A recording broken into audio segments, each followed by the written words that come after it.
Hear ye this podcast for poets. You're invited to write and then show it.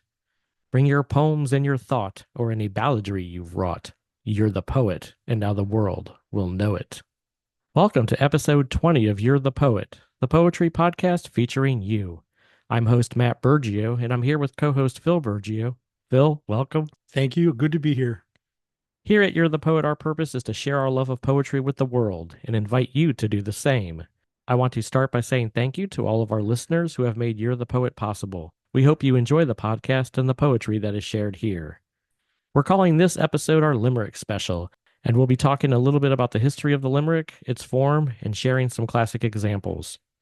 Our featured guest for this episode of You're the Poet is a collection of previous guests of the podcast who will be sharing with you their thoughts on limericks as well as their original works. The guests featured on this episode that send in their limericks include, of course, your co-hosts, Matt and Phil Burgio from episode 1, Mark McDermott from episode 4, Mary Coley from episode 7, A. Benedict from episode 9, Simon Drake from episode 11, Travis Hupp from episode 16, Richard Ebner from episode 17, and James Bryant from episode 19. All right, to start things off, I'm just going to say a little bit about the history of the limerick. The limerick as a form of poetry has a lot of uncertain history. The poetry or verse form can be found as early as the 1200s with St. Thomas Aquinas. That was more of a prayer that he was writing than poetry, and definitely not anything we would consider a limerick. The form's well known to generations of English-speaking readers by the way of Mother Goose nursery rhymes. Those are first published in 1791 as Mother Goose's Melodies, and poets quickly adapted the form and published limericks widely. One of the limericks from that collection is Hickory Dickory Dock. You might be familiar with that one. It goes, Hickory Dickory Dock, the mouse ran up the clock. The clock struck 1, the mouse ran down. Hickory Dickory Dock.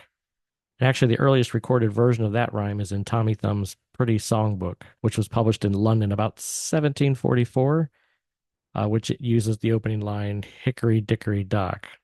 When it was used in Mother Goose's Melody, it uses the words Dickory Dickory Dock. And there's multiple stanzas, but that's just the first one, and most people are familiar with that. The form was popularized by Edward Lear in his book of nonsense.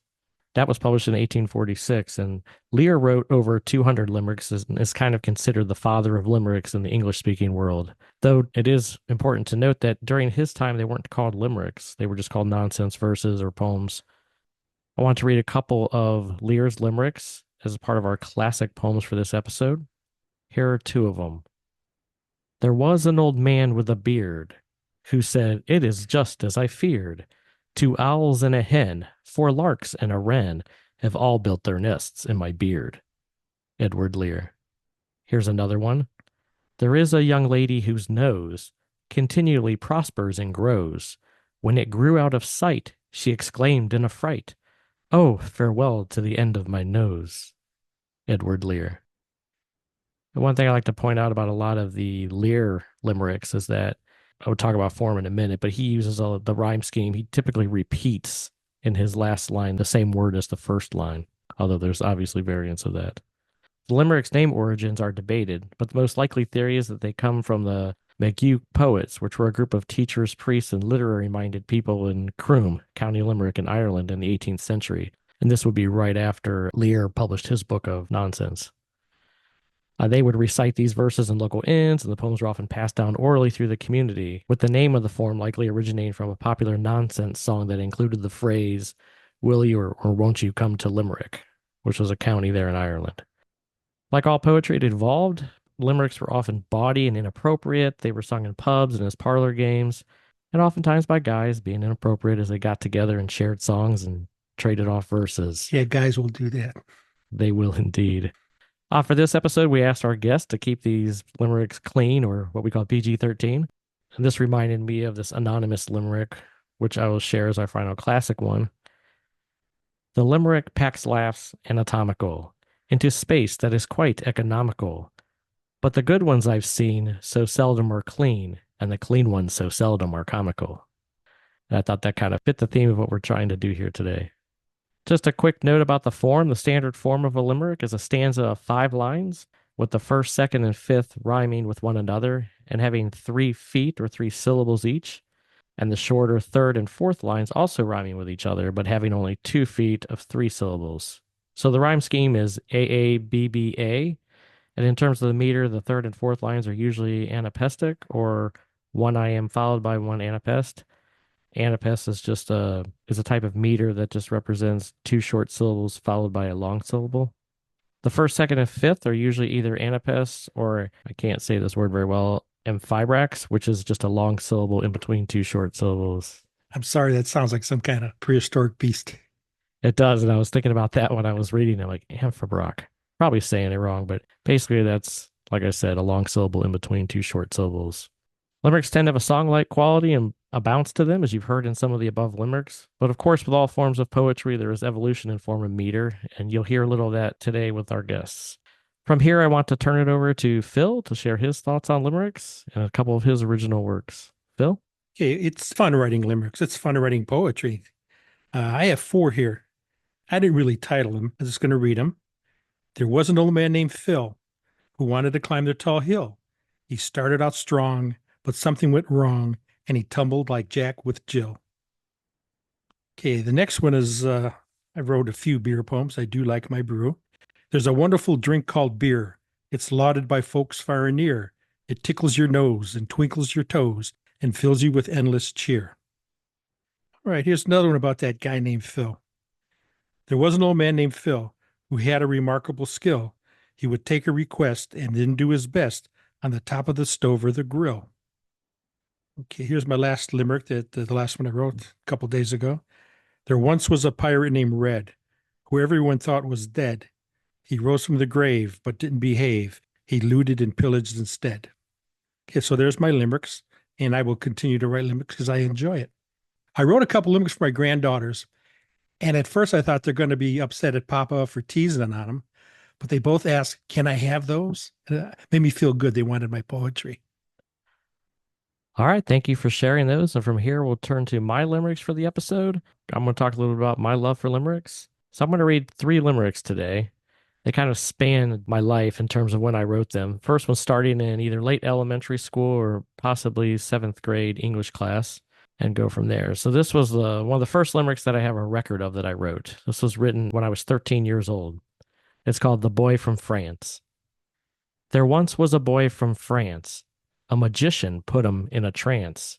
When he couldn't get out, he let out a shout, but without magic he had no chance. Matthew Burgio. And then from there, I didn't give too much thought to limericks until college. I will say in college is where I really honed my limerick skills. And in the college marching band, spoke earlier about how these limericks were often done in pubs and were bawdy, and that's exactly what they were like in college. We would write them on our bus trips just as fun. We would take turns sharing limericks, often about, section members or other people in the band and all in good fun. And so used to write a lot of limericks there, none of which would be appropriate to read here on a PG-13 episode. But that is where I got my love for limericks and my practice with limericks. And so a few years after I graduated college, I say a few years after I graduated college, the marching band really took off. And in this world of the internet, they had a dance chart. It's a dance style band there at Ohio University. And one of their dance charts went viral. For those who don't know what viral is, that just means it took off on the internet. A video was posted on YouTube and it just blew up. And that was a great thing because it brought a lot of attention to the band, but it also brought some controversy over music rights and things like that. So there was a little bit of a scuffle, we'll say, with the rights of the song that they were playing. It all got resolved in the end and it was a good thing, but it was just very cool that it went viral. So I wrote this limerick in honor of that. So the song was Party Rock Anthem. For those of you familiar with that, it has the line, "Every day I'm shuffling." And so this is my limerick called Shuffling. There once was a band that was shuffling. With the rights to the song, they were scuffling. But with their 4 millionth hit, that dance must be legit. So who cares whose feathers they're ruffling? Matthew Burgio. And it's funny, the other day when I was pulling this up to do it for the episode, I looked up that video, and nowadays it's had over 10 million hits. And they've had other videos that have gone viral. So I just found it appropriate, since that band brought me my love for limericks, that I would honor them with a limerick. And I will post a link to that video for those that want to see it on both the Facebook group and the website. And today I wrote a poem on my way to the studio. It just struck me with the inspiration as I was driving here. So this is called The Poet Eugene. There once was a poet Eugene who thought limericks were crude and obscene. So he set out to write a poem cheery and bright that was morally conscious and clean. Matthew Burgio. Very appropriate. Thank you. So I find limericks to be fun to write, like Phil said, and they kind of have that nice flow and that bounce, and you can almost do them on any topic or anything. What I like, you can use it to like tease people. You'd be sitting at a bar or like what I did with my granddaughters and just have fun back and forth and limerick each other. Yeah, I think limericks were all kind of designed or became popular with that back and forth. From here, we're going to turn to our guest portion of the episode, bringing back many of our guests from previous episodes of You're the Poet. All right, guys, You're the Poet. Show us what you've got. This is Mark McDermott, and my poem is called Paint with All the Colors of the Kind. And kind is the Flemish or Dutch term for child. A sleek, smart, and stylish look sure is great, but an ivory ensemble unquestionably tempts fate. While brushes with a glass of red may force a costume shed, for impressive depth of color, Pampers Poop Pollux really saturate. And I wrote this weekend, traveling with my son and some friends and my wife. We visited Bruges, and he hadn't pooped most of the day, and we kept trying to change him, and nothing. And then at the end of this food tour, I took him off. He was strapped to my chest, and had to change him in the bathroom, and it was an ordeal. There were wipes and many paper towels, and he had soaked through an all-white onesie and into his like cozy warmer clothing on top of that. And I kind of knew, putting him in all white, there was the chance of this, but he got clean and it all worked out. And that's my limerick. Hi, I'm Mary from episode 7. The limericks I made for this are Halloween themed.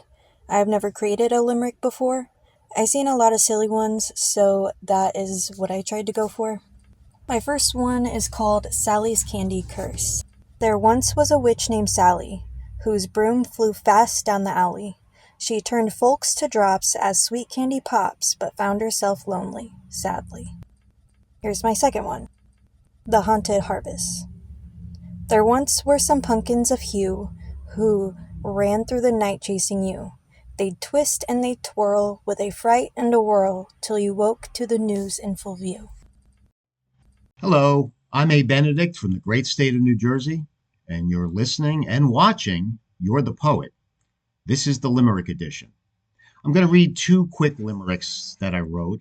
The first one is about the inevitable situation in a workplace that many of us have to deal with. John was set to enjoy a lovely morning. Alas, another meeting would make it so boring. His colleague Bill felt the same way. Another start to what would be a horrible day, as Bill kicks John to stop his snoring. And the second limerick I'm going to read is about the time-honored annual tradition of moving the clocks behind an hour. Most states in this country do that. We complain about moving the clocks behind, seconds, minutes, and hours, all intertwined. But there's no stopping time, for it keeps ticking. The early darkness is so damn sickening. Missing summer when longer days once shined. Thank you very much. My name is Simon Drake. This is a recording for You're the Poet, episode 20, and the topic is a limerick. This is the first limerick I have ever written, my second attempt because I did one line too many on the first. It's called James Brown. There was a soulful bird in a tree, whistling James Brown songs continuously. I felt it only right to get down, busting moves as bad as James Brown. The soulful bird then copied me perfectly. I found out how to write a limerick on YouTube, and this has been a first, just like the haiku on episode 10 of You're the Poet was also a first. So I feel like I'm learning thanks to You're the Poet. I hope you enjoyed. I'm Travis Hupp from episode 16 of You're the Poet, and here's my limerick. There was a butthead from school who bullied to try to be cool. His classmates formed a committee, and these kids had no pity. They saved up their boogers to flick at the fool. For me, writing this limerick was a lot of fun, and I'm just happy to have a chance to share it with you. All right, this is a submission from Richard Ebner from episode 17. He sent us some limericks but was unable to record them and asked if I would record them. And he noted that limericks can be fun, but somehow PG-13 limericks just don't seem to be as catchy.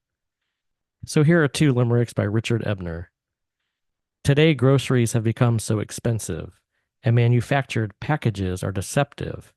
Boxes look the same size, but contain a smaller prize, so opening at home is often depressive. Richard Ebner. There once was a woman from Austin whose shoes didn't fit, so she lost them. When out at night, it caused her fright, as the streets were much colder in Boston. Richard Ebner. Thank you, Richard, and we hope to hear more from you in the future. Hi, this is James Bryant from episode 19, and I'm here to share a few limericks with you. There once was a girl from the city. She wasn't pretty, which was a pity, but she had a way that made men stay. Maybe it was the bikini so itty bitty.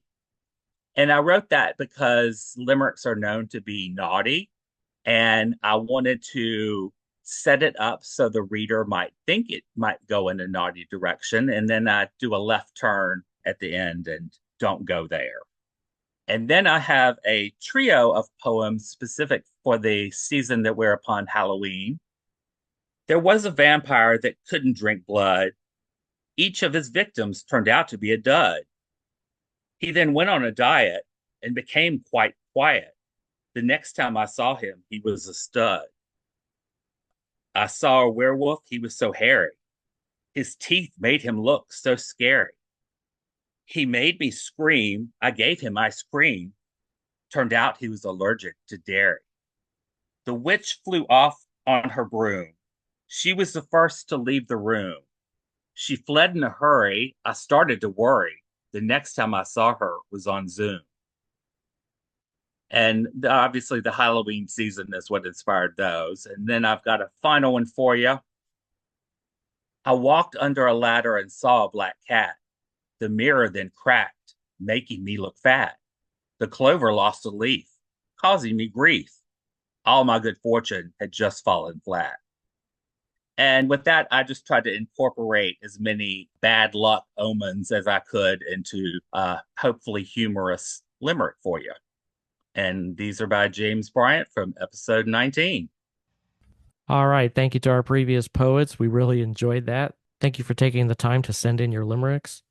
As we wrap things up, we want to let our listeners know we are grateful that you've taken the time to tune in. We hope you're enjoying the poetry shared here. And if you haven't already, please subscribe to the podcast and share it with others. Now that the Year of the Poet community is expanding at a rapid rate, we have set up a patron site for those who would like to show their support for Year of the Poet.